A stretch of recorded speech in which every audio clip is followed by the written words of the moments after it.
गृह मंत्रालय ने सभी राज्यों को इस बात की छूट दी है कि वो अपनी परिस्थितियों को देखते हुए और अभिभावकों से, संस्थानों से बातचीत करने के बाद 15 अक्टूबर से चरणबद्ध तरीके से वो स्कूल खोल सकते हैं। और मैं ये समझता हूँ कि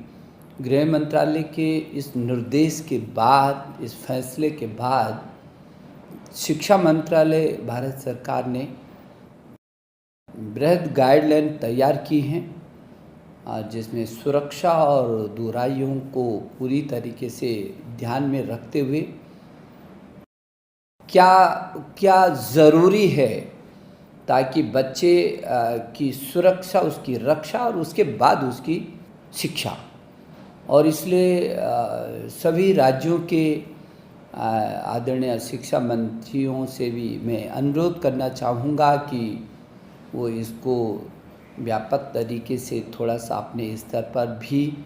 व्यक्तिगत रुचि लेकर के ज़रूर देखेंगे। और जो दिशा निर्देश भारत सरकार ने जारी किए हैं उनको स्कूल खोलते समय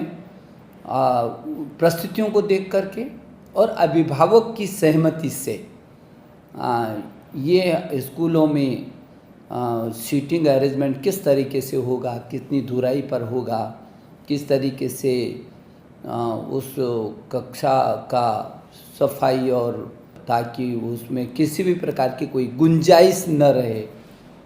दूर दूर तक। तो वो जो SOP जारी हुआ है उसका भी पालन करना होगा। मुझे भरोसा है कि इन परिस्थितियों में, जबकि पूरी दुनिया कोरोना के महासंकट से होकर के गुजर रही है और हम भी इस महामारी का मुकाबला कर रहे हैं, सामना कर रहे हैं, और आदरणीय प्रधानमंत्री जी के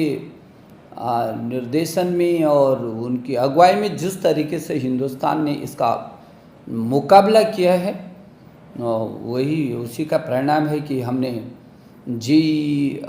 की परीक्षाएं सफलतम की हैं, हमने नीट की सफलतम परीक्षाएं की हैं,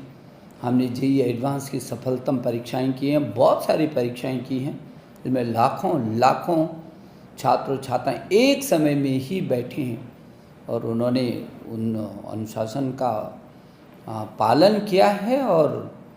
बहुत अच्छे तरीके से ये परीक्षाएं भी हैं। अब फाइनल ईयर की भी परीक्षाएं अधिकांश जगह हो गई हैं, कुछ राज्यों में अभी शेष हैं, उसमें भी अभी होना है। बहुत कम 3, 4, 5 राज्य हैं ऐसे। तो मेरी छात्राओं, विद्यार्थियों, मेरी आपसे भी अपील है कि अपनी सुरक्षा ज़रूरी है और शिक्षा भी ज़रूरी है, हमारा भविष्य भी ज़रूरी है, हमारी सुरक्षा भी ज़रूरी है। इन दोनों का कैसे बेहतर आप तालमेल करेंगे, मुझे भरोसा है कि अध्यापक, अभिभावक और संबंधित राज्यों की गवर्नमेंट ये इनमें बेहतर तरीके से संस्थाओं और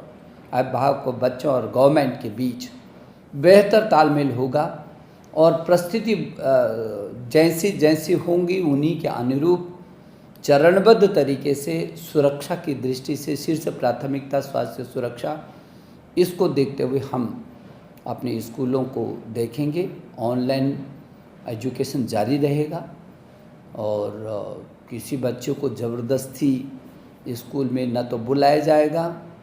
हाँ उनका पालन अभिभावक चाहेंगे कि बच्चों को स्कूल में जाना है और स्कूल में भी पूरी सुरक्षा सुनिश्चित करने की जिम्मेदारी संबंधित स्कूल का प्रबंधन की है। तो मुझे भरोसा है कि हम इसको बहुत बेहतर तरीके से करेंगे और ये जो संकट आया है इसका हम लोग अच्छे से मुकाबला करेंगे। मेरी आपको सबको बहुत सारी शुभकामनाएं।